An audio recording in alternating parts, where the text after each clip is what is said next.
Hey guys, tonight we venture to the back of a castle, not to admire the towers or count the arrow slits, but to investigate something quieter, something so essential that most history books leave it out entirely.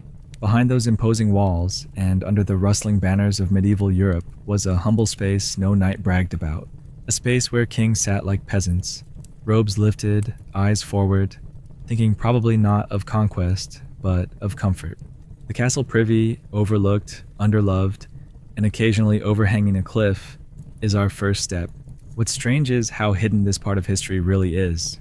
You've probably seen paintings of courtly feasts, jousting tournaments, royal weddings, but the moment someone had to excuse themselves, the scroll ends.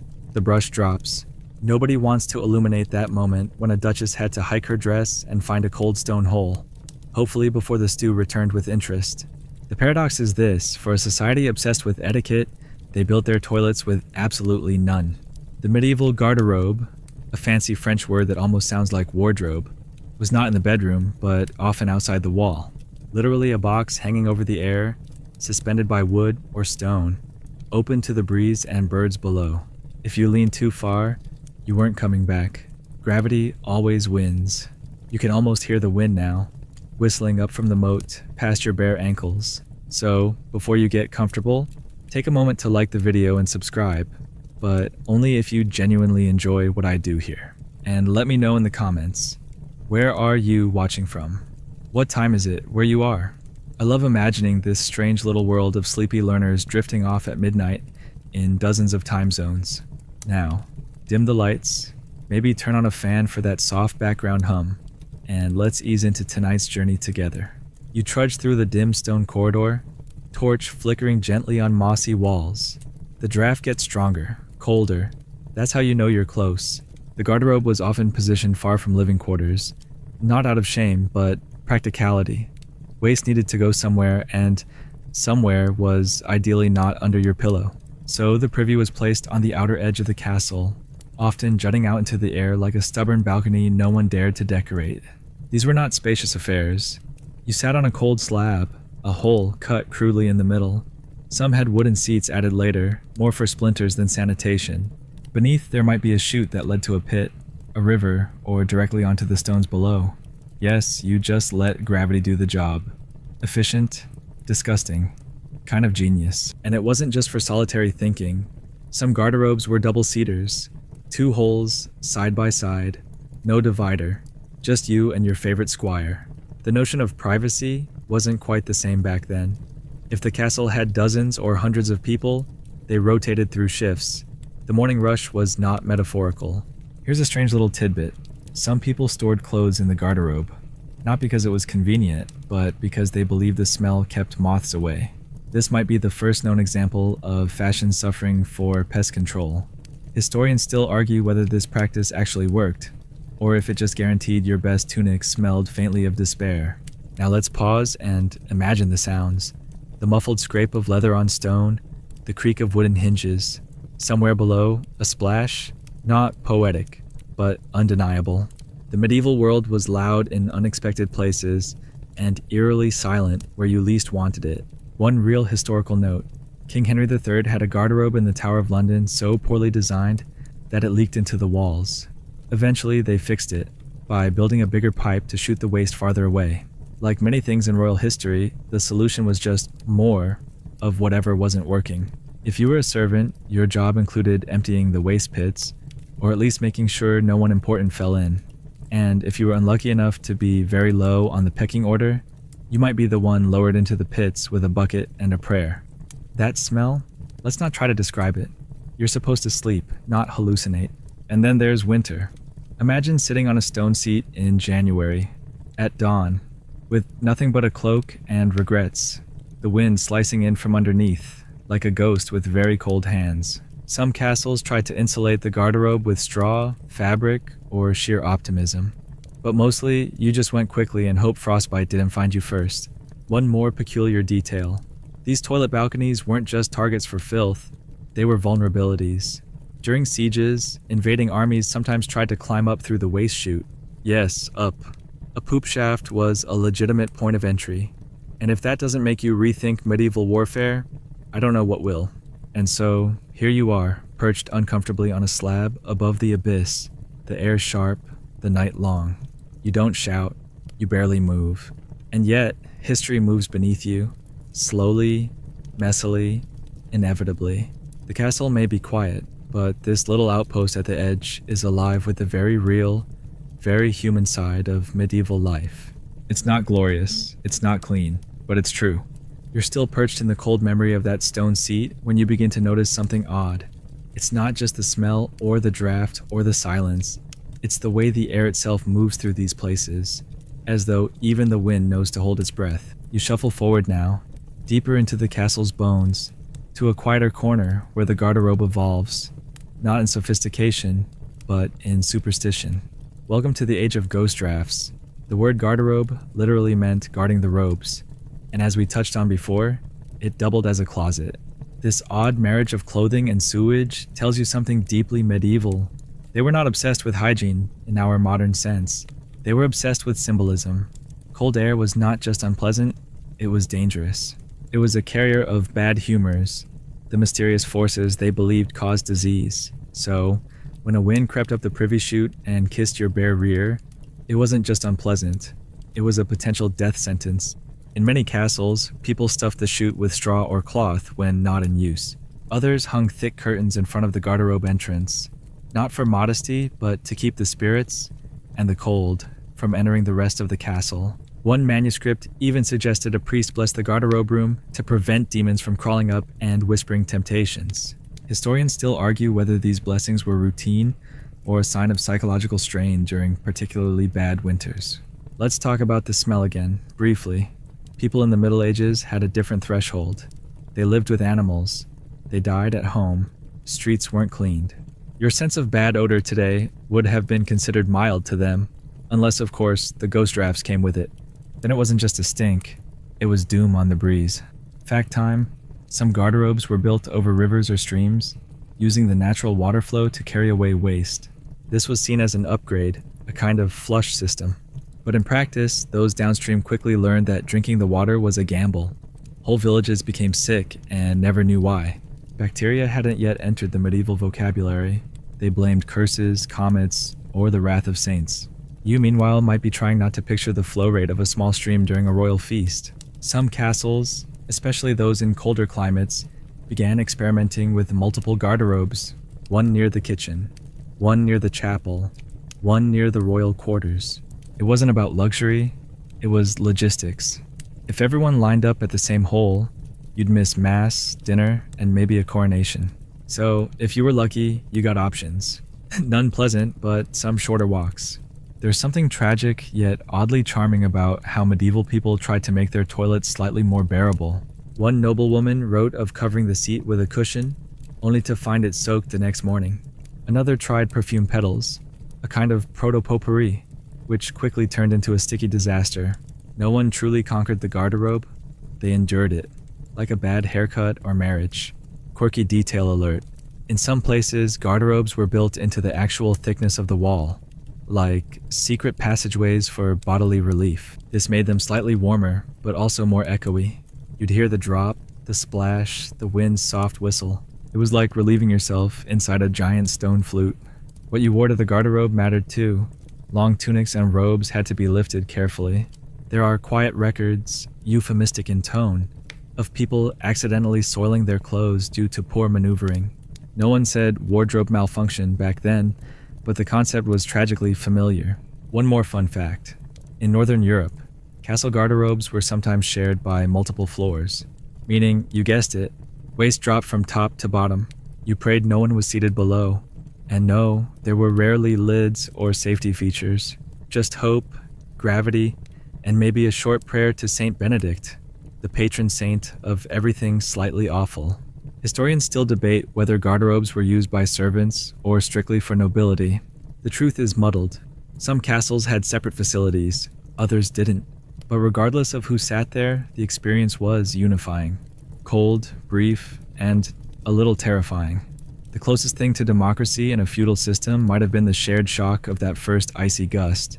And yet, despite it all, these crude little chambers offered a kind of solitude. A moment alone. No noise, no eyes. Just stone, wind, and function. For many, it was the only place to think. If you listen closely, you can almost hear it. The way wind murmurs through a chute carved into ancient stone, fluttering the hem of a cloak, making your skin prickle. You close your eyes and breathe through your mouth, which somehow makes it worse. You sit very still, and you wait for the moment to pass, just like they did century after century, backside against eternity, haunted by drafts and damp socks. And when you leave, pulling your cloak tight, you can't help but wonder, was that just the wind? Or did something sigh softly from beneath the floorboards? Something older, something waiting. You step out of the stone garderobe and into the sharp morning air, only to find yourself drawn toward one of the castle's most iconic features, the moat. Not the romanticized ring of water where swans glide and lilies bloom, but the moat as it really functioned, not just a defensive trench, but a long, open latrine with delusions of grandeur. You lean over the edge, and instead of glittering water, you find something closer to soup. Welcome to the secret swamp beneath the crown. You see, the castle moat wasn't built for beauty. Its primary job was to slow invaders, trap siege engines, and breed mosquitoes. But it served a second, more pungent function. It collected waste. Any waste. Human, animal, kitchen, battlefield. The word moat comes from the Old French mot, which simply means mound or ditch. And if that ditch happened to receive regular offerings from the garderobes above, well, so be it. Some castles, especially in the Low Countries, designed their waste chutes to drain directly into the moat. Others relied on natural erosion, but regardless of technique, the result was the same. A stagnant soup of filth slowly circling the outer walls like a grim security system. Historians still argue whether this use of moats was deliberate engineering or just a byproduct of medieval laziness. Either way, no one's diving in. Here's a surprising fact. During sieges, the moat became more dangerous, not just for the defenders, but for the attackers. Arrows weren't the only thing flying. Defenders would sometimes ladle up buckets of infected filth and toss it over the walls. Psychological warfare, medieval style. Imagine climbing a siege ladder while someone above hurls last week's dinner, recycled twice, onto your helmet. The stench alone was enough to make a grown soldier reconsider his life choices. Now, some moats did have flowing water, usually diverted from nearby rivers. These live moats were better at self-cleaning, but also better at spreading disease. Because guess what happens when a town upstream dumps its waste into the same river? By the time it reaches your castle, you're not just guarding a fortress, you're steward of a cholera fountain, and yet people kept doing it. Why? Because in a world without germ theory, the water looked clear. And if it looked clean, it was clean, right? But let's get back to the smell. Oh, the smell. Contemporary records are, shall we say, diplomatic. Chroniclers would write things like, the air was heavy, or the moat was rich in character. One brave soul described a moat as a thick stew not meant for human consumption. You don't say. People today light scented candles. Back then, they lit torches and prayed for wind. Let's not forget the animal waste. Horses, oxen, chickens, they all contributed. The stables had their own drains, which, if the builder was clever, emptied into the moat as well. So when you looked out your window at the sunrise, you weren't just admiring nature. You were watching the slow churn of last week's banquet, Barnyard Edition. And the weirdest part? Some people fished in it. Yes, really. If a moat was connected to a river, or had fish introduced for food, people would toss in nets. Eels were common. Carp too. No one talked about what those fish ate. But let's just say they weren't picky. A fresh eel dinner straight from the trench of doom. Bon appetit. There's even one recorded case, cue the quirky tidbit, of a small boy in 14th century Yorkshire falling into a moat and being declared blessed for surviving the ordeal. He became a sort of local miracle, not for climbing out, but for not immediately dying of 17 infections simultaneously. His nickname? Mucky Ben. Medieval children were tough. Let's pause and think about the sensory experience. You stand on the drawbridge, wine flapping at your cloak, the faint stench curling upward like a bad memory. You look down and see movement, not waves, not ripples, but bubbles. Probably gas, possibly guilt. A single feather floats by, inexplicably clean. At night, the moat becomes something else entirely. Black, still, ominous. The torchlight casts strange shadows on its surface, Soldiers posted nearby tend to whistle, just to drown out the faint plopping sounds from below. And you, if you're unlucky enough to be on night watch, do your best to avoid breathing deeply. Scholars today study castle architecture with the digital models, tracing waste flow like sacred geometry. Some diagrams even have arrows labeled excrement vector. It's oddly beautiful in a tragic way. These designers trying to merge glory with gravity, build high, dig deep, and pray it all drains somewhere else. And yet, moats were also symbols. If your castle had one, it meant power, security, separation. You could look down on the world and your waste with smug satisfaction. Never mind what that waste did to the groundwater. Remember the garderobe hanging off the wall? Sometimes they weren't aimed into chutes at all, just over the side, like feeding pigeons. So as you walk the outer ramparts, each drip and trickle below isn't just erosion, it's history, decomposing in real time. You might never look at a castle the same way again, and that's good. These stone giants weren't pristine. They weren't elegant. They were practical, brutal, and very, very human. Like the moat, smelly, misunderstood, and essential. You leave the castle walls now, stepping beyond the drawbridge and onto the muddier, more honest ground, where the real bulk of medieval humanity lived. The peasants, whose lives didn't come with stone towers or dangling latrines, had their own toilet story. And it starts, like many medieval tales, with a pigsty. You walk through a village that barely earns that name. Just a scattering of wattle and daub houses, smoke curling from low chimneys, chickens darting between wooden slats. And at the edge of it all, slightly downhill from everything else, sits the pile. You don't call it a toilet. It doesn't have a name. It just is. The latrine for a peasant wasn't really a room. It was more of a location. A spot you visited, preferably after dark, with a vague sense of privacy and an even vaguer understanding of hygiene. In most villages, this meant a shallow pit behind the pig pen. Not because it was convenient, because the pigs didn't complain. This was the life for 90% of the population. No carved stone seats, no trapdoors, no romantic moat. Just earth, waste, and instinct. If you were lucky, the pit was dug properly, far from the well. If you were unlucky, you drank reminders of last week's supper. People used what they had: a plank across the pit, a smooth stone, a well-worn tree root. When it got full, and it always got full, you shoveled dirt over the top, called it done, and dug a new one. If you had strong sons or desperate neighbors, you rotated the work. Otherwise, you took a deep breath and picked up the shovel. Now here's the quirky bit. In some villages, toilet pits became communal gossip centers. Think of it like a medieval water cooler, except instead of sipping tea, you're squatting in silence next to your neighbor, arguing over sheep prices. There are even scattered folktales where deals were struck, marriages arranged, and feuds resolved from opposite ends of a dung trench. Historians still argue whether peasants had any consistent sanitation practices. Some records suggest scheduled cleanings and seasonal pit relocations. Others imply chaos, with people relieving themselves wherever the ground looked dry. The truth probably lies in between. They did what they could, when they could, and prayed for rain. You might be wondering, how did it smell? Well, it's hard to say. These people lived with livestock, mud, smoke, sweat. Their noses were tuned differently. What might send a modern person sprinting into therapy was just another Tuesday in 1273. At night, the stakes were higher. No lanterns, no indoor plumbing. Just you, your bladder, and a lot of shadows. Some people kept a chamber pot inside, but for many peasants, that was too luxurious. So you pulled your cloak tight, stepped into the dark, and hoped you didn't trip into your own latrine. One manuscript from the 13th century jokes, softly, that a wise man walks behind his house only when the moon is proud.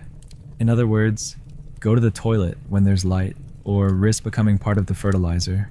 Not exactly Shakespeare, but poetic in its own right. Animals, of course, didn't help. Pigs wandered freely, dogs sniffed enthusiastically, chickens perched on unfortunate ledges, and if you ever had to chase a goat out of your pit, well, that was just part of the morning routine. There's something oddly democratic about it. Rich or poor, noble or serf, everyone squatted eventually. But the peasants lived closer to the land, and everything that returned to it. Their waste didn't disappear into moats or rivers. It stayed. It sank. It shaped the ground. You can still visit some old farms in Europe and see the slight depressions in the earth where centuries of pits were dug, filled, and forgotten. Let's not forget children. Little ones didn't have training seats or soft toilet paper. They learned by doing, and sometimes they learned badly. A 14th century parenting manual includes the charming line, "When the child returns foul-footed, he has earned the rod." In other words, step in your own mess and expect a spanking. Childhood was different. Some people tried to make the experience more bearable. Bundles of herbs hung nearby, not to clean with, just to sniff while you went. Others lined the pit with straw or moss, which made things slightly less horrifying. But ultimately, it was a hole. A smelly, fly-laced, unceremonious hole in the earth. And yet, these toilet pits served more than bodily needs. They became compost, fertilizer, the cycle of waste and rebirth. Some farmers prized night soil so much they rationed its use. In a strange way, it was valuable. Not because it was clean, but because it helped things grow. Here's one final detail. Some medieval laws forbade relieving yourself on certain holy days, or within sight of a church. The punishment? Fines. Public penance. Sometimes a walk of shame involving bells. Imagine that. You squat behind a barn, someone sees you, and now you're the village heretic.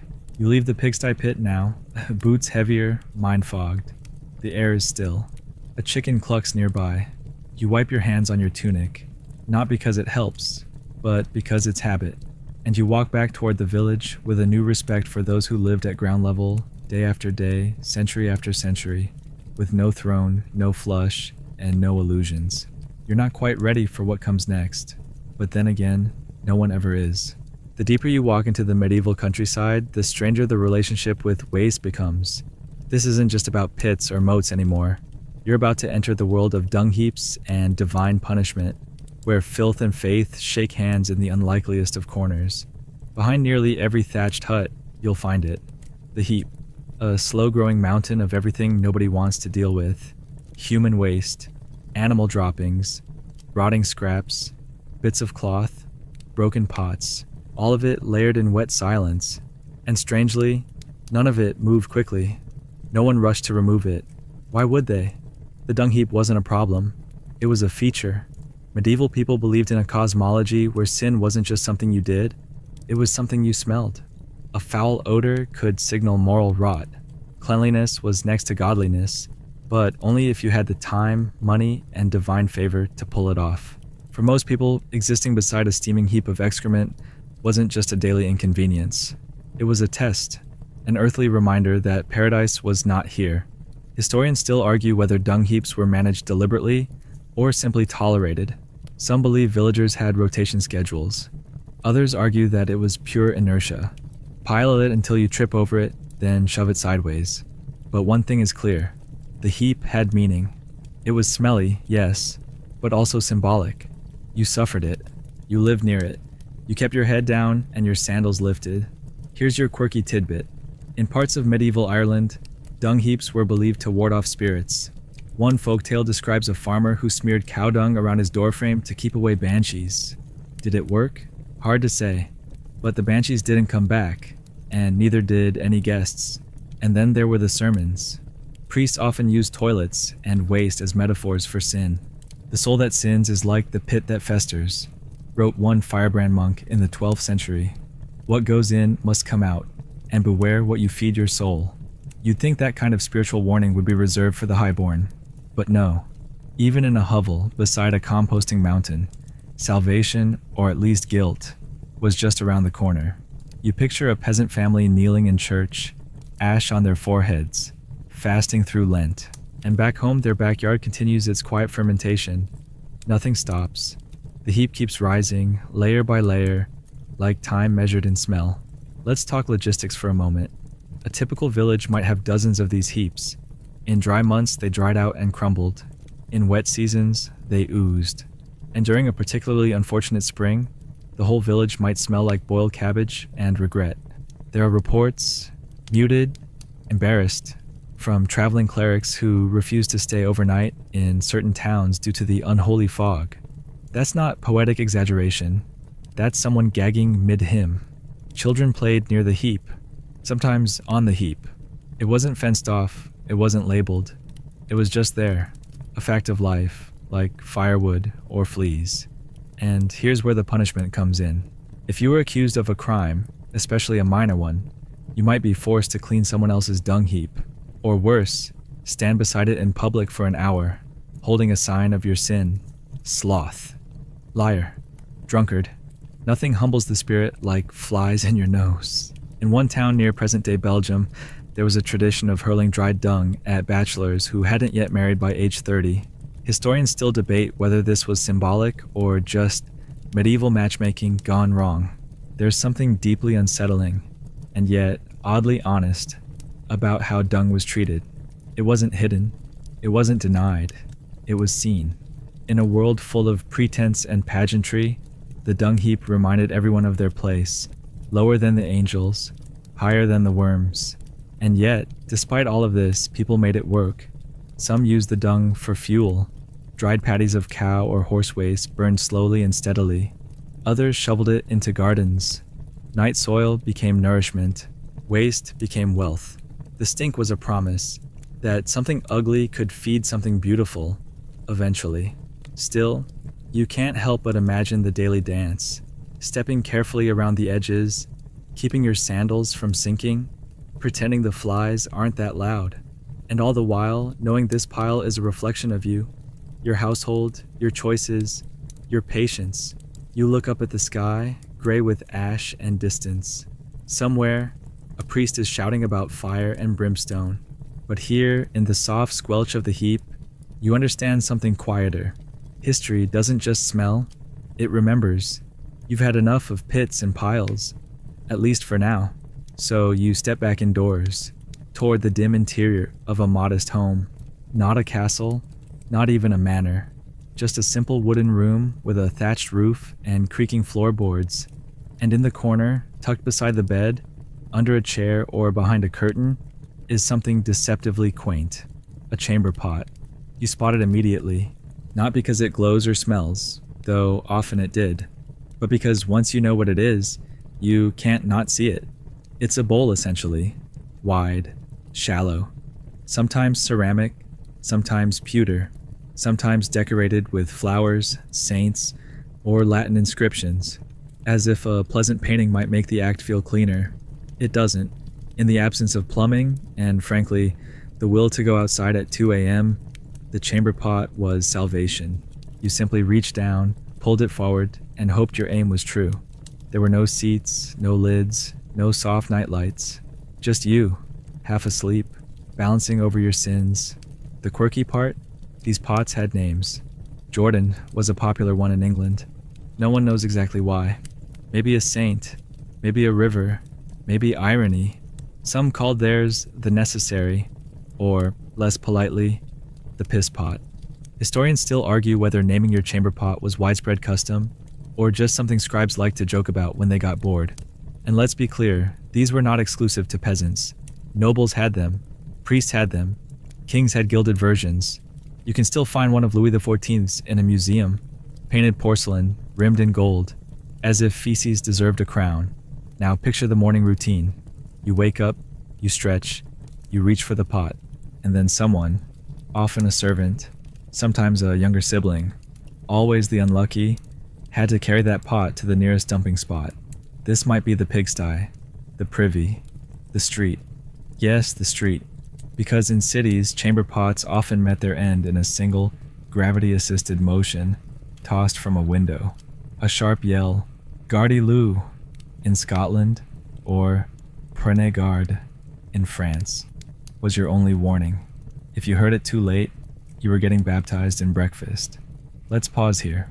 Imagine walking through a medieval street, narrow, slick, shadowed.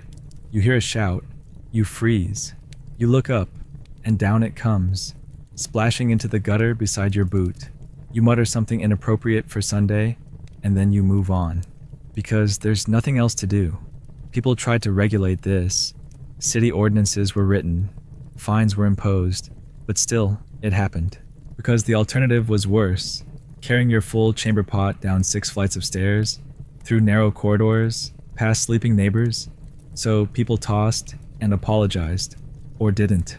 One fact to remember: the lower classes shared living quarters, often multiple families in one room. That meant one pot for 10 people. At night, there were quiet negotiations. You go first. Hold the candle. Don't look. It was a dance of dignity in a space that offered very little of it, and when chamber pots cracked, they weren't always replaced. Some people used wooden bowls or metal pans.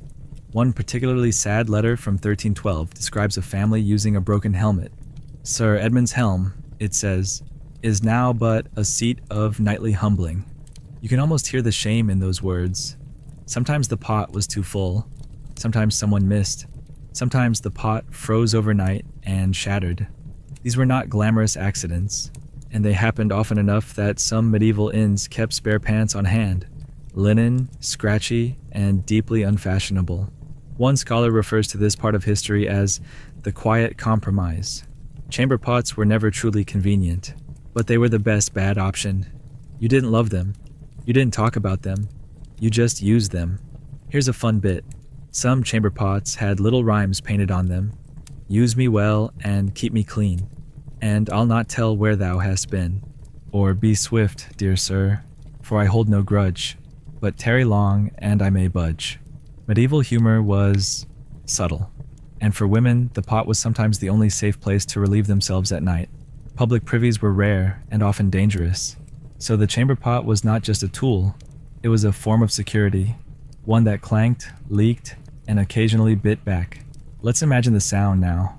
A slosh, a clink, a sleepy mutter, a door creaks open, feet shuffle across the floor, someone curses quietly, spills a little, and sets the pot beside the hearth to wait until morning. The firelight flickers, the room sleeps again, and in the quiet, you realize this.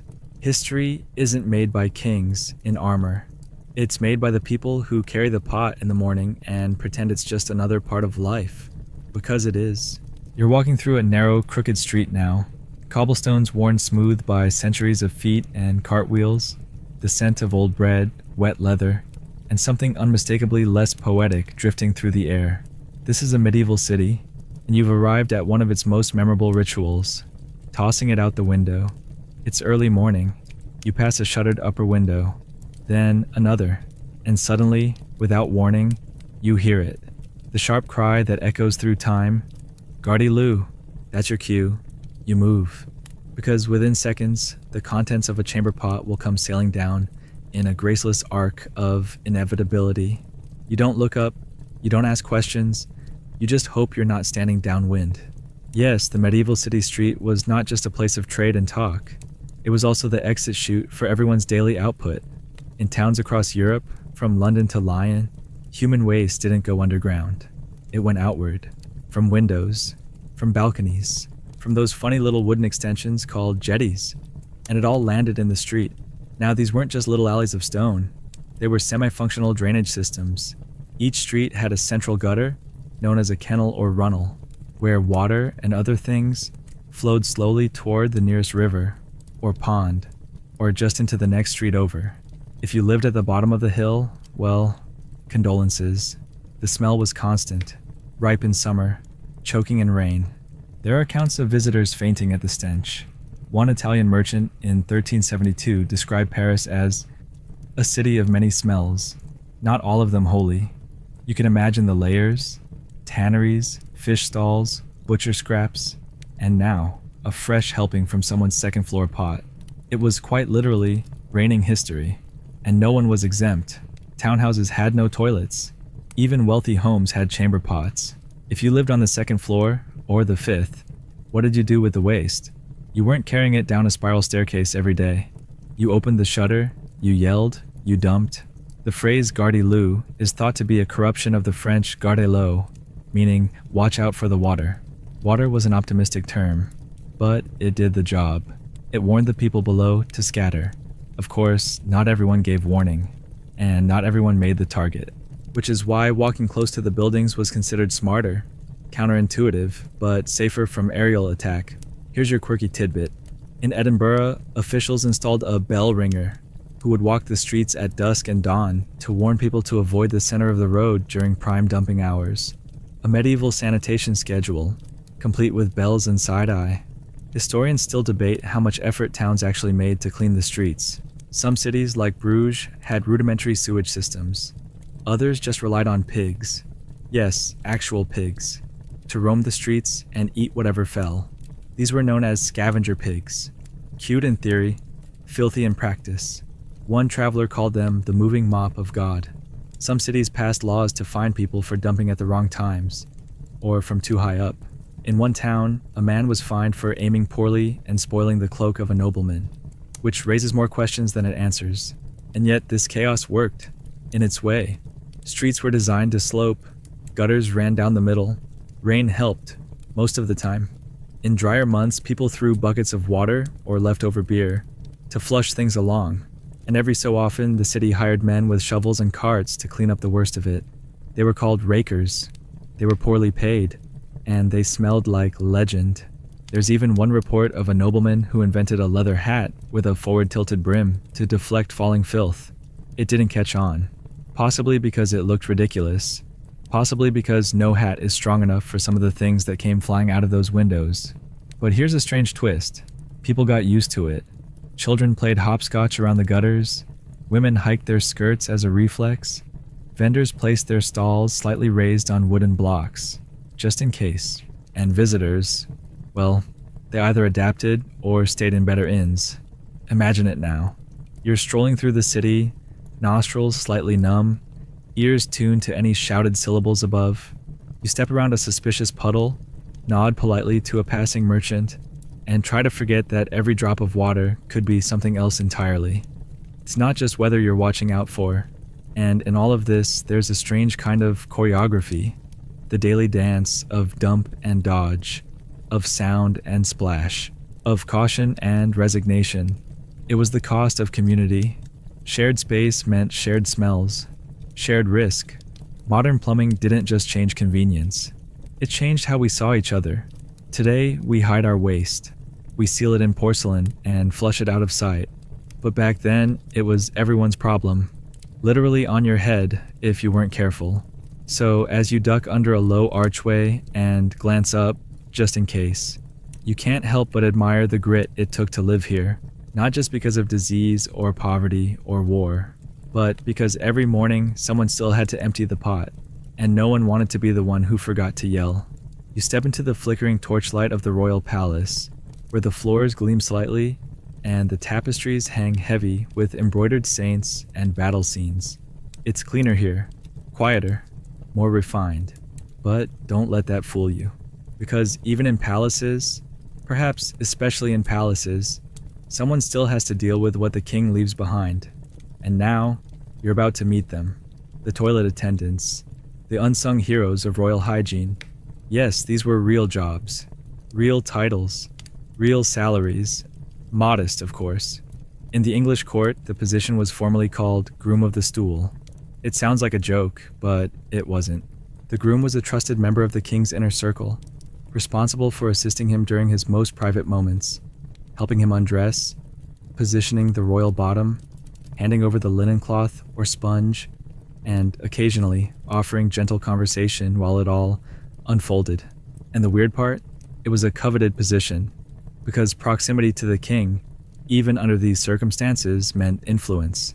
If you were literally wiping the backside of a monarch, you had his ear. And if you had his ear, you had power. Nobles petitioned for the role.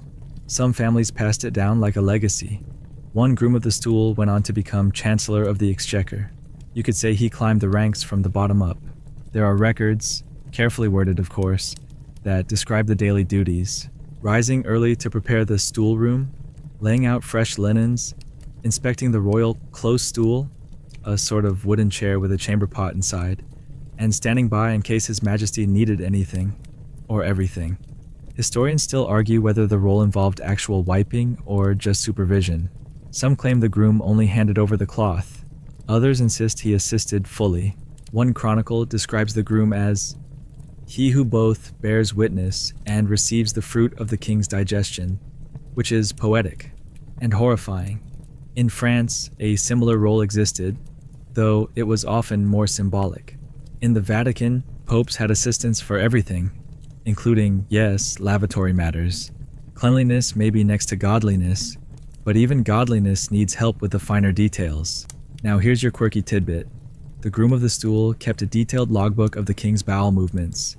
Not for gossip, though you can imagine the temptation, but for health reasons. If the king went too often or not enough, it could signal illness, poison, or stress. So yes, somewhere in history are ledgers filled with royal poop notes, written in elegant calligraphy. The class divide around toilets was vast. While the poor squatted behind hedges, the rich relieved themselves in velvet-curtained chambers, sitting on padded stools, sometimes surrounded by music, servants, and incense. But ultimately, the experience was the same, a human body doing what it must, wrapped in ceremony, but fundamentally unchanged. And not every noble embraced the opulence. Some were embarrassed by the attention. Queen Elizabeth IV reportedly insisted on privacy during her necessities, a rare break from the pageantry, but others leaned in. One German duke installed a golden seat and demanded musicians play softly while he focused. His favorite? The lute. There were even toilet-related etiquette guides. You don't cough while someone else is seated. You don't make eye contact. You certainly don't comment on sounds. One 15th century French text warns guests never to compliment the quality of the stool, for it implies watching where one ought not look. Let's talk briefly about the materials involved. The wiping cloths were often linen, washed and reused. Sponges on sticks, an idea borrowed from the Romans, were occasionally employed, though mostly in monasteries.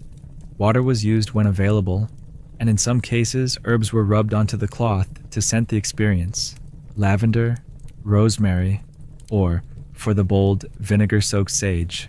And while the grooms were male, since kings were male, queens had their own attendants, ladies of the bedchamber. Their role wasn't quite as direct, but it included helping with undergarments and offering the pot. Imagine waking each morning to hand a monarch her porcelain bowl and pretend it wasn't awkward. In monasteries, there was less hierarchy and more routine. Communal latrines, scheduled times, absolute silence.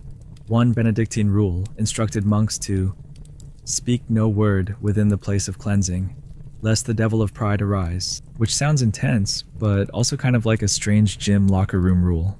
Still, the palace brought its own flavor of silence, the kind that's heavy, decorated, slightly perfumed. You step through a chamber lined with tapestries and see the stool, ornate, lacquered, lonely, and beside it, a servant in fine robes, waiting patiently with a folded cloth. He doesn't speak. He doesn't look away. He simply waits, because to serve the king meant serving all of him, and that included the parts no one painted. You realize now that power is intimate, that the closer you are to the throne, the more likely you are to smell it, and that every kingdom, no matter how grand, still needed someone to clean the stool. You pass through a stone archway now, where the air shifts. It's quieter here, cooler. The walls are plain, the smell less intrusive, the floor swept clean by unseen hands. You've entered a monastery, a place of silence, discipline, and curiously meticulous sanitation. Because while the outside world heaved its waste from windows and into moats, here among the monks, toilet habits were a matter of the soul. Monasteries, you learn quickly, had their own word for toilets, the reredoter.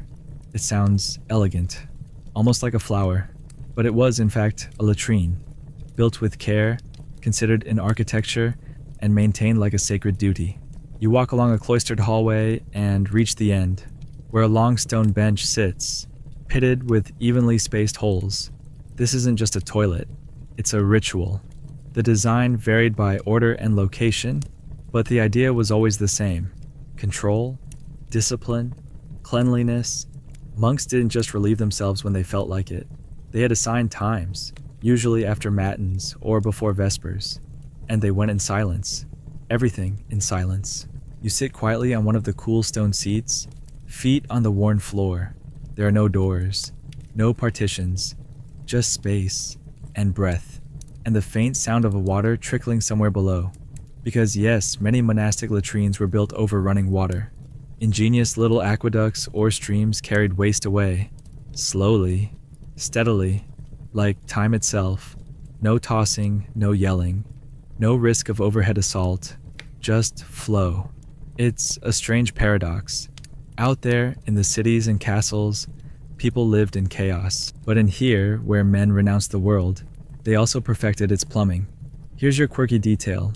Some monks used a stick with a small cloth on the end, what the Romans called a tersorium, dipped in vinegar or water and reused communally, stored in jars, rinsed between uses, labeled sometimes. That part you try not to picture too vividly. Historians still argue whether these reredouters were regularly cleaned or simply designed to avoid the need. One theory suggests that the constant flow of water did most of the work. Another claims specific monks, often young novices, were tasked with scrub duty. Either way, the latrine wasn't neglected. It was part of the rhythm. Morning prayer, silent meal, careful cleansing. You look up and notice how the space is integrated into the structure. Some monasteries had second-story latrines with gravity-assisted chutes leading into drainage pits. Others used long horizontal tunnels, ventilated, angled, always downhill. These weren't afterthoughts. They were engineered with purpose. In a time when most nobles still tossed waste into courtyards, the monks were solving sewage. Let's not get too romantic, though. These toilets were still primitive, cold in winter, cramped in morning rushes, and there are records, politely written, that describe backup problems, blocked channels, overflowing pits. One monk wrote in 1256 that the lower passage is presently unpassable and gives off a grievous steam. You don't need much imagination to translate that, but what's most striking is the attitude. Toilets weren't something shameful here. They were a part of the spiritual cycle. The body had needs, the soul had patience, and the rule was always the same. Be still, be quiet, and be clean. There was even a theological angle. Some monks believed that cleanliness of body and cloister reflected inner purity. They washed hands before and after. They avoided eye contact, and they never joked. If you laughed in the reredoter, you were asked to confess. In the monastery, humor did not belong in the stalls, and yet the silence wasn't always serene. Farts happened, splashes happened, and with no partitions, everyone knew. But no one acknowledged it, because acknowledgement was ego, and ego was the enemy. So you learned to sit still and pretend that nothing ever echoed. Now imagine the soundscape. No birds, no bells, just the gentle shuffle of sandals on stone, the faint drip of water, a breeze through high windows, and somewhere, the long sigh of a monk who ate too much barley soup. One fascinating tidbit: some monasteries had gardens fertilized with compost from the latrines. The monks, of course, blessed it first. Waste, they believed, could be sanctified, if used properly. You can't help but admire the optimism. And women? Nuns had their own latrines, often smaller and less documented, but we know they existed and were equally disciplined. One abbess wrote in the 14th century that the cleanliness of the privy was a mirror of devotion. A bit heavy-handed, but it makes the point. You leave the reredoter now, shoes cleaner than expected, heart strangely calmed. There was something meditative in the monotony, the shared stillness, the fact that even this, especially this, had a rhythm and a rule. And maybe that's the quiet truth you take with you, that even the most basic human act can be shaped into something patient, structured, almost sacred, if only we'd stop hurrying long enough to notice. You leave the monastery's calm behind and step once again into the world of medieval variety, this time through the simple, humiliating, deeply human question: what did people wipe with? It sounds crude, maybe even comical, but when you look closer, you find an entire forgotten chapter of ingenuity, desperation, and the strange dance between nature and necessity. You begin in a small cottage. Just outside the door is the pit, familiar by now, but beside it is a pile, not of waste, but of options. A flat rock, smooth on one side, some gathered moss, damp and springy, a bundle of old cloth, crusted at the edges, and next to it, a handful of leaves, each one examined, chosen, and stacked like a strange little library. Yes, toilet paper, as you know it, didn't exist, so people used what they had. what was available, what wouldn't bite back, and what wouldn't lead to rashes, infections, or social ridicule. This was a survival choice, a seasonal choice, and sometimes a luxury. In most rural areas, moss was prized. It was soft, abundant, and biodegradable before that was even a concept. Certain leaves, like mullein, lamb's ear, or even corn husks, were used in warm months. But winter? That was tougher. Cloth scraps became a go-to, often reused until they disintegrated or became too stiff to fold. Here's your quirky tidbit. In parts of Northern Europe, people used wooden spatulas called Gomf sticks, small flat tools used to scrape rather than wipe. Think of it as a medieval squeegee. Some were passed down in households. You don't want to be in the room when that heirloom gets gifted. Historians still argue whether wiping was even consistent. In some places, especially among the poor, it's unclear if every visit to the latrine involved wiping at all. There are references, vague and euphemistic, suggesting that certain social classes relied more on rinsing or simply the passage of time. After all, laundry was infrequent, and undergarments were optional. In monasteries, as we've seen, there was more structure, communal sponges, wash basins. In wealthier homes, linen rags were the gold standard. Not disposable, of course. They were washed and reused. Some even embroidered them. Imagine, if you will, a delicately stitched wiping cloth with a family crest. The Middle Ages had no shortage of paradoxes. But let's not skip past the most alarming method, the hand. Yes, when no other option existed, or when speed trumped comfort, people used their own hands. The left hand, to be specific. Which is why, in many cultures even today, the left hand is still considered unclean, unfit for eating or greeting. The practice left its mark, socially and spiritually. One 14th century travel account describes an innkeeper who offered his guests a fine cloth or the fingers, depending on price. You can guess which option was more popular, and also which guests wore gloves the next morning. Let's take a moment and talk about accidents. Because when wiping materials failed, when the moss tore, or the cloth was missing, or the chosen leaf was secretly poison ivy, things got complicated and uncomfortable. Itching, rashes, infections. There's even a record of a man in Bohemia suing his neighbor over a borrowing of cloth not fit to return. The court notes are vague. The implications are not. Some castle garderobes kept baskets of old manuscripts, discarded scrolls or parchment scraps, used for wiping, which means somewhere in history, a priceless theological debate may have ended its life in service of something very physical. A monk in 1324 lamented the loss of a psalter page to the necessities of the chamber. That's one way to critique a bad translation. And then, of course, you have the rich, the truly rich. They had options: perfume cloths, imported wool wipes, even, though rarely, feathers dipped in rosewater. The logistics of that are questionable, but it speaks to something else: the desire to turn even this into status. A 15th century French noble once bragged about wiping with linen spun from the first fleece of spring lambs. His guest nodded politely and privately asked for moss. It wasn't just about texture, it was about availability. What grows nearby? What survives the seasons? What doesn't give splinters?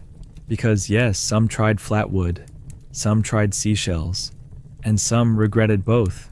Modern plumbing erased most of this variety. Today we argue about 2-ply versus 3-ply. Back then, it was about survival, comfort, and avoiding the kind of mistake you didn't talk about, but everyone smelled. Imagine it now. You finish your business in a frostbitten dawn. Your fingers are numb. Your options? A wet rag, a suspicious leaf, or the dignity of moss. You choose quickly. You don't linger. And when you stand, you brush off your tunic and carry on. Because there are chores to do, animals to feed, a life to endure. The memory of what you just used? It fades, but only until the next morning. That's the hidden life of the Middle Ages.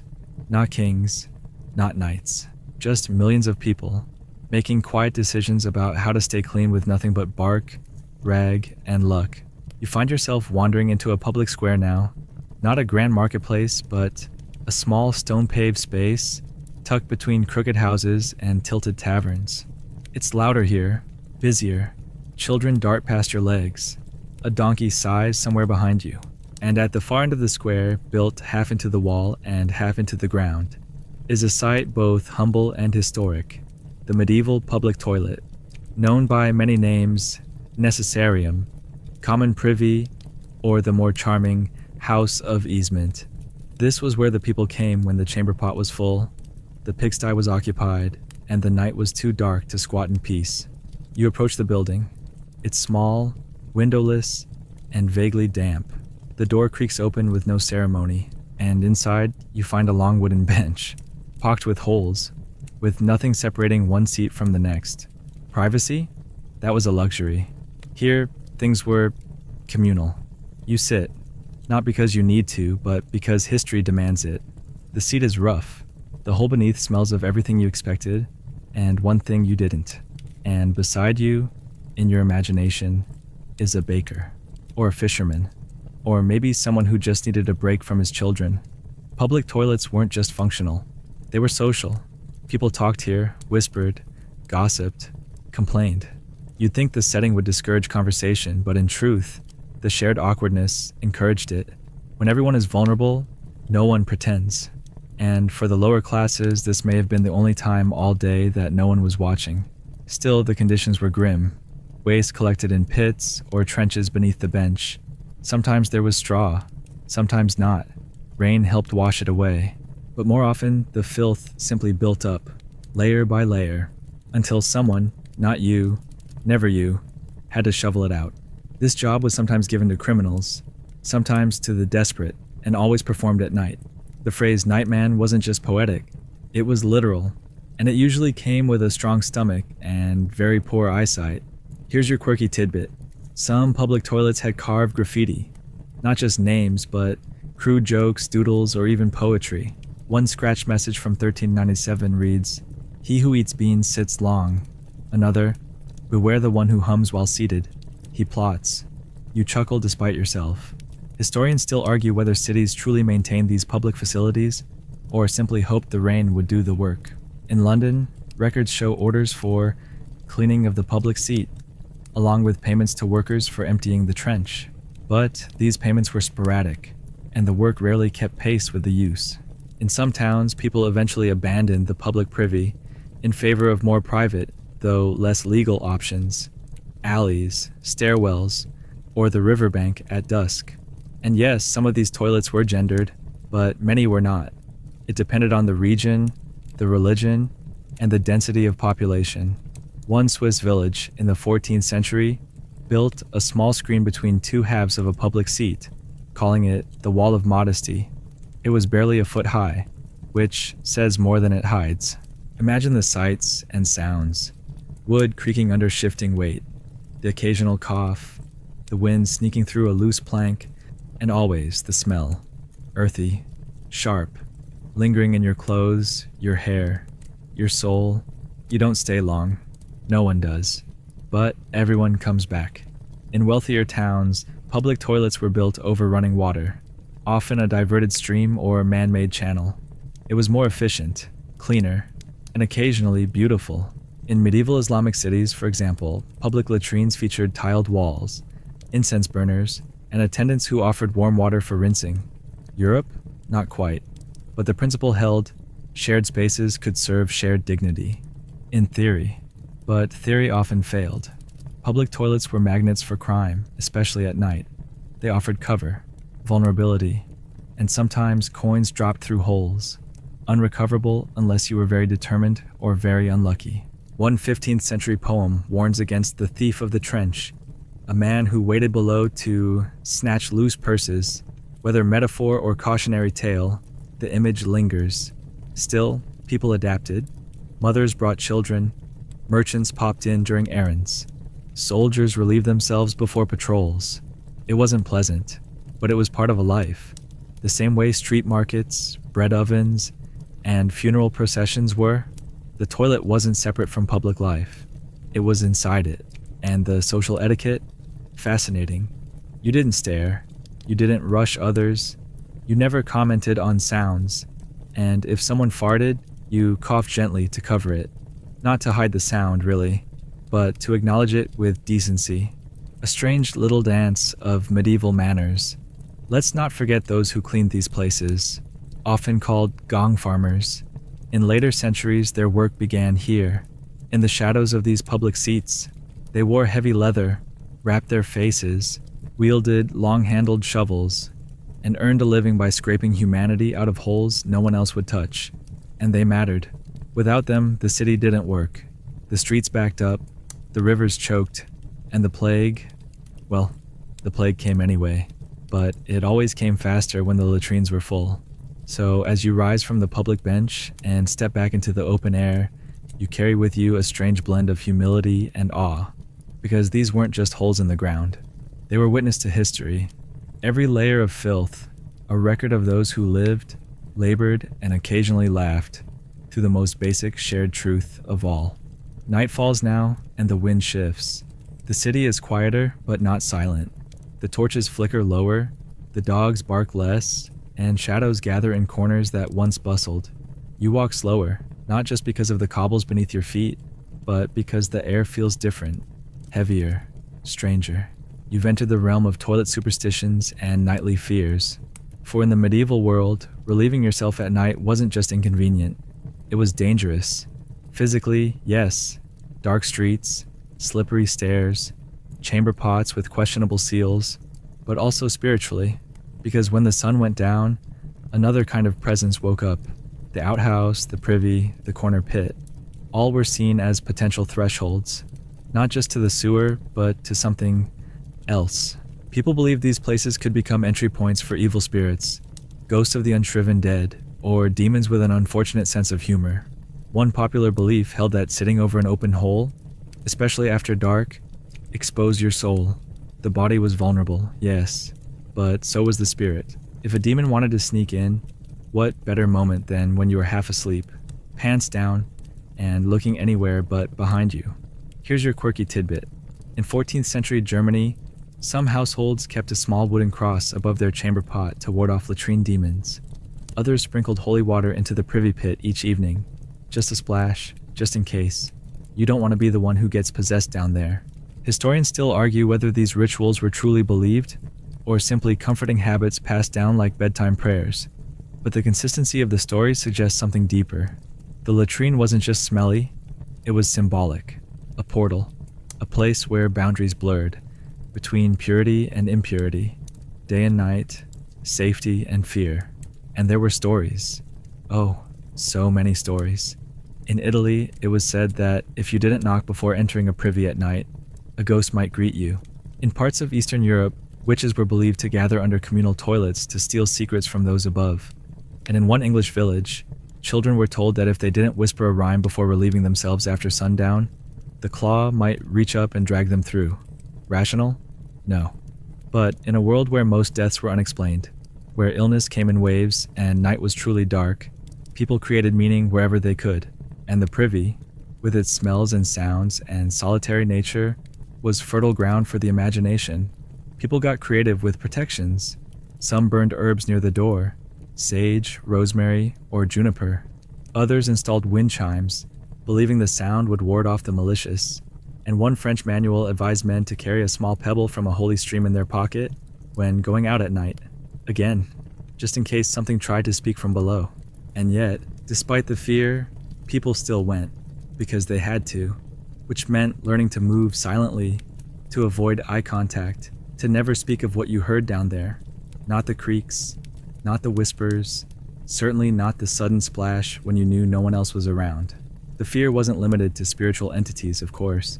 There were real dangers: rats, snakes, insects. One manuscript from Spain describes a man who, upon lowering himself over a pit, was met by the eyes of a serpent, which did not blink.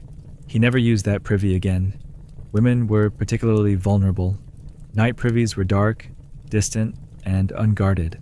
So some households allowed them to relieve themselves indoors, even if it meant breaking social norms. A woman seen carrying her chamber pot at the wrong hour might be mocked, but it was better than the alternative. Even the smell took on a mythic weight. A foul odor at night wasn't just unpleasant, It was a sign of sin, of decay, of death nearby. The air that rises from waste brings with it the sigh of the dying, one monk wrote. Dramatic? Certainly. But the idea stuck. And then there were dreams. Some people reported strange visions after using the latrine at midnight. Not just bad dreams. Messages, warnings, faces in the steam. Entire folklore traditions sprang up around these encounters. And in rare cases, what began in the toilet ended in the church, with confession, penance, and salt sprinkled under the bed. One curious case involves a 12-year-old boy in 1381 who claimed a demon spoke to him through the privy and offered him secrets of alchemy. He later tried to mix herbs and metals in his family's fireplace. The fire department didn't exist, so the local priest handled it, with water and reportedly shouting. So people adapted. They held it. They waited for dawn. Or they used special night pots, kept under the bed, smaller, easier to hide, and believed to confuse spirits by their shape. It's unclear if the ghosts were genuinely baffled by shorter bowls, but people believed it, and belief in the dark is often enough. You walk now past one such privy, unused, overgrown, and silent.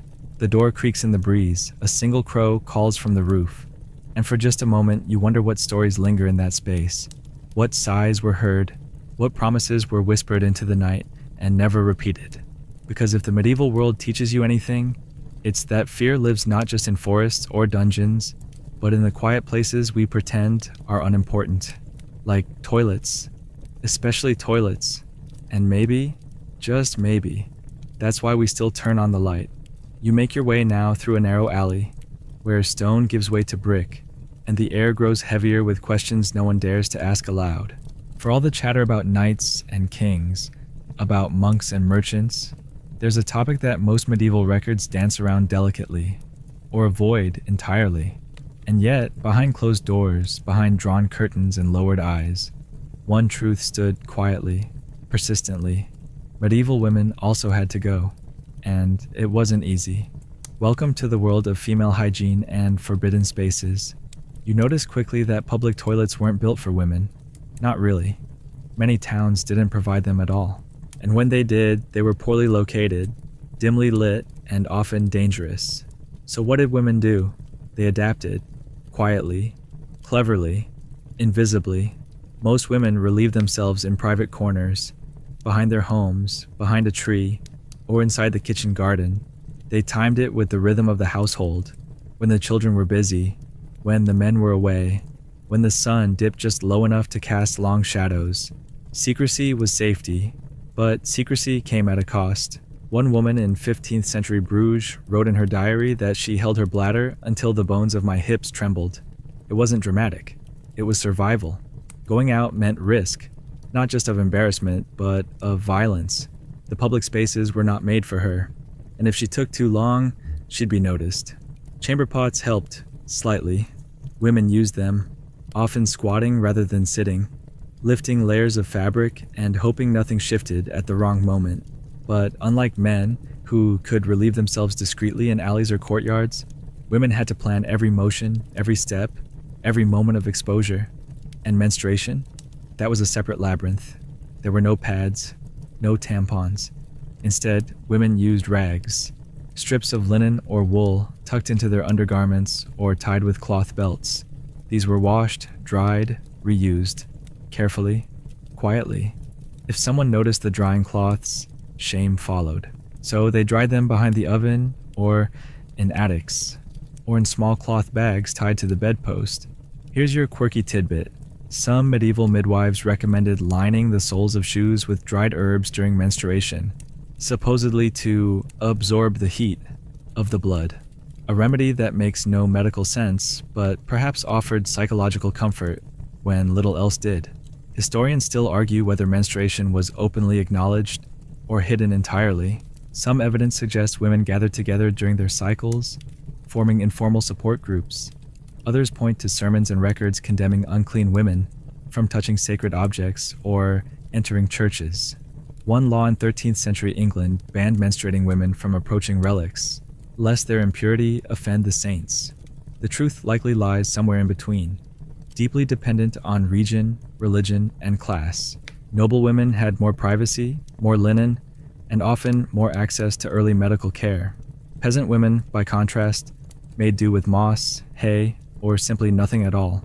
Imagine walking in layers of wool, corseted in heavy cloth, bent over with daily chores, while hiding a bleeding body and never speaking of it.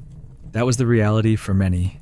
No bathroom breaks, no sick days, just work, silence, dignity, held together with knots and willpower.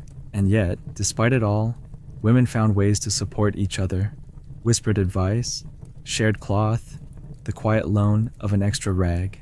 There's a certain strength in that, the resilience to survive a world that offered no accommodation and even less acknowledgement. One medieval text describes a woman who constructed a small stool with a hidden pot beneath it, disguised as a spinning bench. She could sit there in plain view and relieve herself without anyone suspecting. A work of quiet genius, a toilet hidden inside a life already hidden.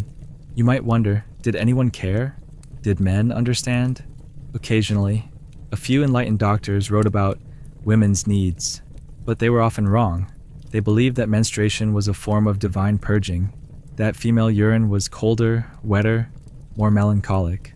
One even suggested that women should be banned from eating onions, lest their odors grow too thick. The humor is bitter, but it's there.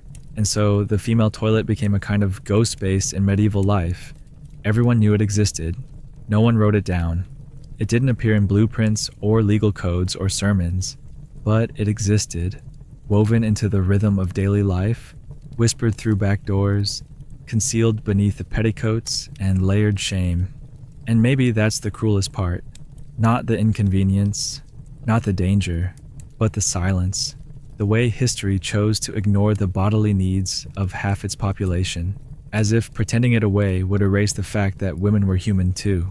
So as you step back into the open, you carry with you a strange weight, not just of knowledge, but of absence, of all the spaces that weren't built, of all the voices that weren't heard, and of all the women who, every day, simply found a way, because they had to.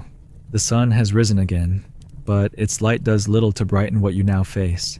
The cost of all this waste, not the smell, not the inconvenience, but the quiet, devastating truth that medieval toilets weren't just primitive, they were lethal. You step lightly now, because with every pile and pit, disease lurked. And it didn't need much of an invitation. You begin in a crowded town. The gutters are full, the chamber pots are empty, but only because someone flung them out the window at dawn. The moat, already brimming, burbles lazily in the sun. It looks peaceful. It is not. Medieval people didn't understand germs. They didn't know bacteria by name. They spoke, instead of bad air, of miasmas, of humors gone foul. They saw disease not as invisible invaders, but as punishments, as omens, as signs from God. And when they died, and they died often, they rarely blamed the pit outside the door. Yet we know what they couldn't. That beneath their feet, in their rivers, on the rags they reused, deadly microorganisms multiplied in silence. The latrine wasn't just an inconvenience. It was a conduit for dysentery, for cholera, for plague. Let's begin with the basics. Dysentery, the medieval common cold. If your colds came with agony and blood, it spread through contaminated water, unwashed hands, and flies. So, everywhere, basically. Armies dreaded it more than swords. Monasteries tracked it like a shadow. In 1 year-long siege, more soldiers died of dysentery than in battle. They drank the moat water. They wiped with old rags. They didn't stand a chance. Next came cholera, not as frequent but devastating when it appeared. Vomiting, diarrhea, dehydration, fast and fatal. It moved through cities like spilled ink. Town councils blamed fish. Priests blamed sin. But really, it was the trench behind the bakery, the runoff from the tannery, the public privy no one cleaned for a month, and then, towering above them all, plague. The Black Death swept through Europe like a storm made of silence. Rats and fleas carried it, yes, but the human waste didn't help. Corpses piled beside overflowing pits. Contaminated cloth went unwashed. Privy trenches served as final beds for many.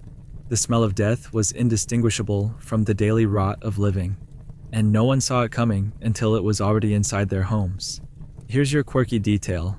Some believe that sitting too long over a foul-smelling privy could cause madness.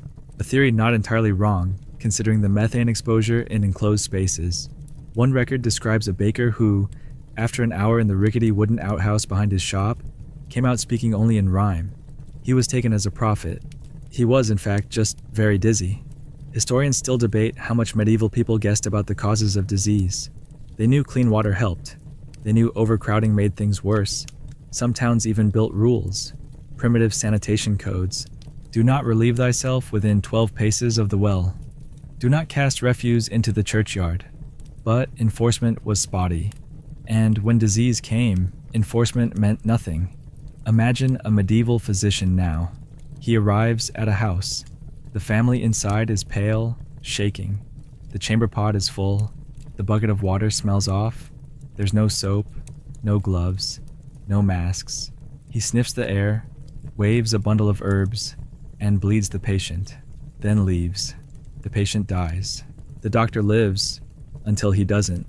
And yet, there were pockets of progress. Islamic cities like Baghdad and Cordoba had sewer systems, public baths, and sanitation workers. Some towns in Europe, like Lubeck or Bruges, invested in canals and waste removal teams. But for most, the default was filth, beautiful architecture, filthy foundations. There's a tragic irony in it. So much attention paid to cathedrals, to stained glass, to gold leaf manuscripts, and yet beneath every altar, down every alley, disease brewed in the damp, in the dark, in the unwashed folds of history. People tried what they could: herbs in the chamber pot, vinegar-soaked cloths, piles of straw to soak up runoff. One noblewoman insisted that her waste be collected each morning and burned, convinced it would keep death away. It didn't. Some latrines collapsed, literally, and killed their users. Others overflowed into basements. There's one infamous account of a banquet hall where the floor gave way and dozens of guests plunged into the cesspit below. Some drowned. Others were rescued, but reportedly never smelled right again. You can imagine. Still, people endured. Because what else could they do? They held handkerchiefs to their noses. They whispered prayers over the privy. They walked carefully, drank cautiously, and hoped. You could almost hear it. The soft splash of waste, the cough of a sick child, the rustle of linen too worn to be washed again. History didn't just stink, it killed. And now, as you stand beside a latrine whose contents once spelled the difference between life and death, you realize something simple and sad. It wasn't the wars or the kings or even the plagues that shaped daily life. It was this: the pit, the pot, the risk you took every time you sat down. Because in the end, the body doesn't care about thrones. It cares about clean water, about safe hands, about dignity. And none of those were guaranteed. Not then. Not yet. You walk along the outer edge of a fortress now, tracing its seams, following the lines where the practical meets the peculiar. The grand towers and ornate gates tell one story, but what lies behind them, beneath them, beside them, is another entirely. It's here you begin to notice something curious. Medieval people didn't just use toilets. They built around them, which brings us to one of the strangest corners of architectural history: the odd, overlooked world of waste-driven design. Medieval castles weren't just defensive marvels. They were massive, layered organisms. Every feature served a purpose: defense, display, survival. And the toilet, the garderobe, it was no exception. You pause beneath a high, protruding windowless box, hanging awkwardly from the wall like a forgotten balcony. That's no lookout. That's a garderobe tower, built directly over empty space. Or, if the architect was particularly ambitious, over the moat. Its function? Simple. Waste went out. Gravity did the rest. But what fascinates you isn't just where the waste went. It's how the building changed around it. Castles developed entire wings, spurs of stone jutting out from main walls, simply to house toilets. Long, narrow shafts carved from upper floors, angled precisely to ensure the flow. It's plumbing without pipes. Geometry with a stench. Here's your quirky tidbit. Some castles featured murder holes, openings in the ceiling used to pour boiling oil on invaders. But in more than one case, historians now suspect these holes were garderobes. The only thing getting poured wasn't oil, and the invaders got a very different kind of surprise. Architects got creative. In one French keep, the garderobe tower was mounted on corbels, stone brackets, so that its contents could drop straight down without staining the wall.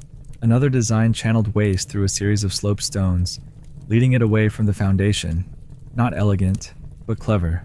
Some castles had double-decker garderobes, stacked vertically so that waste passed through multiple levels of chutes. If your aim was poor on the upper floor, someone below might suffer. And no, there were no dividers, just faith and speed. Historians still argue whether these designs were copied deliberately or evolved naturally. The truth is likely both.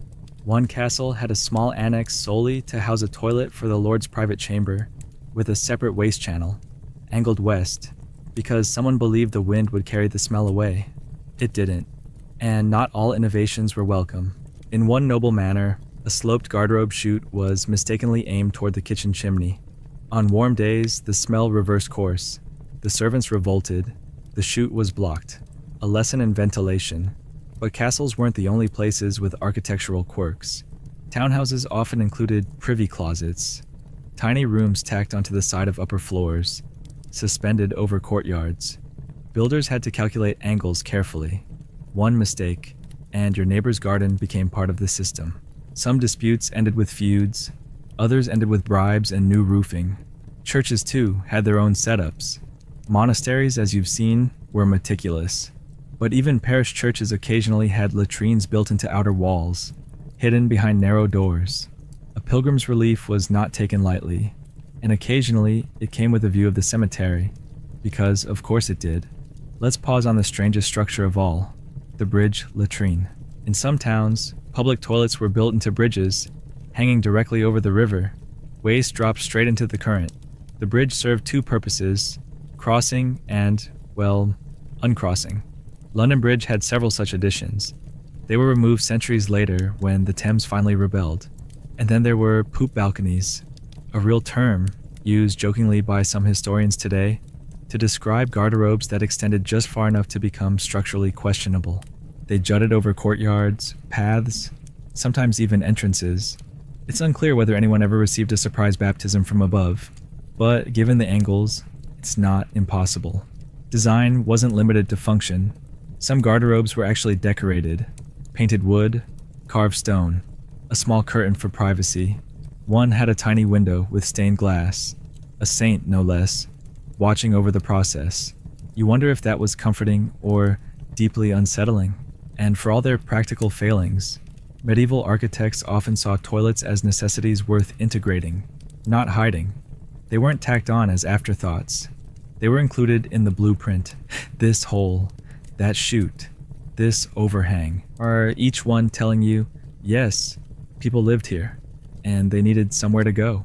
It's easy to romanticize old buildings, to stare at turrets and battlements, and imagine knights polishing swords and ladies brushing hair. But right beneath the beauty is the reality. The ducts, drains, shafts, and stains that made daily life possible and tolerable, because waste doesn't wait. It never has. And any builder who ignored that truth ended up with a flooded Great Hall and a reputation for poor design. You walk now through a ruined castle corridor, tracing your hand along a wall. A small hole catches your eye, angled downward, smoothed at the edges. Not a weapon, not a vent, just a toilet chute, once part of someone's bedroom. A reminder that even in the highest towers, someone once sat alone, listening to wind and stone and waiting for gravity to finish the job. And in that moment, you understand something odd and true. The foundations of history aren't just built on stone. They're built on everything we choose not to talk about, and on the clever, quiet ways people try to make that silence bearable. You've walked through castles, cottages, monasteries, and moats. You've ducked flying chamber pots and sidestepped communal gutters. And just when you think medieval people couldn't possibly come up with anything else, when it seems the entire story of waste has been told, you stumble on something unexpected. Innovation, clumsy, optimistic, sometimes hilarious innovation. Because yes, before plumbing, there was genius, or at least the attempt at it. Early sanitation was born not from convenience, but necessity. And medieval minds, though steeped in superstition and sometimes tragically misinformed, were anything but lazy. The truth is, people tried. Hard. They just didn't always succeed. You find yourself in a small town now, where a merchant's house has a curious feature, a series of sloped clay tiles leading from an upper window down into a shallow trench. It's not decoration, it's drainage. This homemade latrine solution, more art than science, was designed to divert waste without splashing the walls, or the passerby. You study the angle. It's almost clever. Almost. One quirky attempt at early plumbing involved slanted floorboards, subtly inclined so urine and spills would trickle toward a corner drain. The idea? Less cleaning. The result? Warped floors and suspicious puddles. But hey, the ambition was there. And then there were proto-sewers. In some cities, especially those with Roman ruins, engineers repurposed ancient aqueducts and drainage tunnels. Waste flowed through covered stone channels, away from homes and into nearby rivers. It sounds civilized, until you realize the rivers were also used for drinking. Historians still argue whether these systems truly reduced illness or just relocated it. But let's not underestimate their effort. Some towns established latrine committees, groups tasked with designing better waste management. One such council in the 14th century proposed shared privies for every block, with wooden troughs, lime pits, and rotation schedules. The project failed due to cost, but the blueprint survived, complete with labeled arrows, to pit, to garden, and ominously, to river. You'd laugh, but the handwriting is neat. Here's your quirky detail. A nobleman in Burgundy tried to build a gravity-powered flushing toilet using rainwater barrels and a system of levers. It worked once. Then the water pressure cracked the chamber pot and flooded the pantry. His wife, apparently, was not amused. Another would-be innovator, an Italian apothecary, designed a scent-trapping seat made of perfume wax and animal fat, intended to mask odors. The wax melted in summer. Insects loved it. The design was abandoned. And yet, some early experiments stuck. In certain monasteries, waste was channeled through vertical clay pipes, hidden behind walls and exiting far from the main complex. It wasn't glamorous, but it meant fewer smells near sacred texts. And for monks who took vows of silence, a quietly functioning toilet was probably divine intervention. But not all innovation was about direction or disguise. Some were psychological. A few households painted scenes inside their privy rooms. Gardens, birds, religious quotes. The hope? Distraction. A moment of calm. A cheerful bowel is a quiet mind. One inscription reads in Latin, "You appreciate the optimism." Then there were portable innovations. The closed stool became popular, a chair with a hole and a built-in pot, often upholstered and disguised. You could relieve yourself in comfort, and sometimes even while attending to other business. There's a story, possibly apocryphal, of a lord who held meetings from his closed stool, insisting it improved his decision-making. Whether due to comfort or urgency is unclear. And yes, the medieval world had early bidets. Sort of. Wealthy households sometimes used pitchers of warm water and basins for rinsing. Servants assisted. Towels followed. It wasn't plumbing, but it was progress. Until someone forgot to warm the water, that is. People experimented with materials too. Some garderobes had slate chutes. Others used polished wood or even glazed ceramic, slippery enough to carry waste without buildup. Maintenance was easier, but cost was high, so only the rich could afford to poop like royalty. Let's talk briefly about the night soil trade, an industry in its own right. In many towns, the waste collected from chamber pots, latrines, and cesspits was gathered by nightmen and sold to farmers as fertilizer. It was unpleasant work, but vital and clever. Waste wasn't just something to hide, it was repurposed, recycled, a closed loop, centuries before the word existed. Still, these early systems had limits. Gravity was a friend, but not always reliable. Rain could backflow waste into homes. Frozen chutes cracked, rats found routes upward, and leaks. Well, leaks ruined everything. You haven't lived until you've read a 14th century letter complaining that The stool did overflow, doth stain the tapestries and bring dishonor to my hosting. Despite the setbacks, the impulse to solve remained. Medieval people were not dirty by choice. They weren't primitive in mind. They were simply trapped by the materials, the knowledge, and the physics of their time. But they tried. They borrowed from the past. They experimented, and occasionally they succeeded. You leave now through a narrow stone arch, tracing the line of a forgotten clay pipe as it disappears into the earth. No fanfare, no plaque, just an old solution to an older problem. And you realize something humbling. Even without plastic, electricity, or flush handles, people still designed for dignity. Because at the end of the day, no matter your rank or robes, you wanted the same thing. Somewhere to sit, somewhere to go, and the hope that this time, the system might just work. You're back where you started now, at the edge of the castle wall, near the same windswept garderobe that first welcomed you to this strange, unfiltered world. But something's different. Not in the stone, not in the smell, in you, because you've seen it all now. Not just how medieval people relieved themselves, but how they coped, how they created, how they endured. And you begin to understand, this wasn't just about toilets. It was about the hidden architecture of daily life. The final lesson? Waste shape the world in more ways than most ever realize. Not just physically, though yes, entire cities were designed with waste flow in mind, but socially. The location of a privy told you who mattered. The design of a latrine told you how people lived together. And the willingness to carry a pot in the morning told you everything about power, shame, and love. Let's go back to the beginning, to the castle wall with its hanging toilet boxes. These dictated architecture. Defense structures were built around the chute. Enemy troops timed their sieges to avoid disease outbreaks during peak heat. Some invaders waited for the waste chutes to back up, hoping morale would drop before a single arrow was fired. In the city, ways shaped the streets. The runnels and gutters ran through the center, influencing where vendors set up stalls, how women walked, where children played. You can still see traces of it in some towns. Stone grooves eroded smooth by centuries of runoff. And in the countryside, the location of a latrine pit shaped the farm. You planted vegetables uphill. You dug your well far away. And you prayed that your neighbor respected wind direction. These choices weren't trivial. They were survival. One quirky detail to finish. In the late 1400s, a French city planner drafted an ordinance requiring new homes to be built with privies that faced away from prevailing winds. It was largely ignored, until a noblewoman fainted during mass from a particularly strong gust.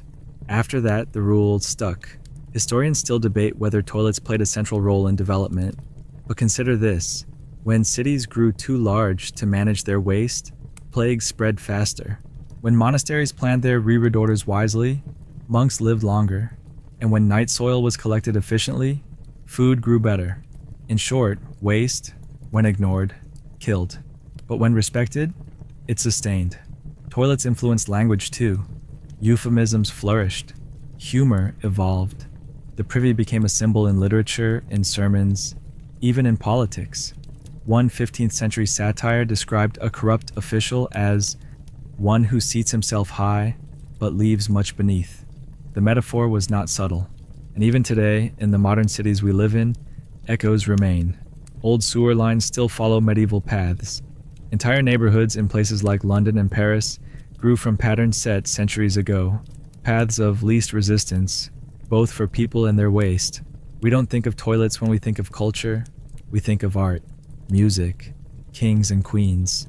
But what is more universal, more democratic, more quietly revealing than the places where people go to do what must be done? And what's more human than the ways they tried to dignify it? There's an odd humility to it. No matter how high a tower reached, how golden a crown glittered, everyone used the toilet. Everyone waited. Everyone squatted. And everyone, at least once, cursed the wind. You stand there now, staring at a hole in a wall, and you no longer see just a hole. You see history, its smell, its texture, its unsung ingenuity.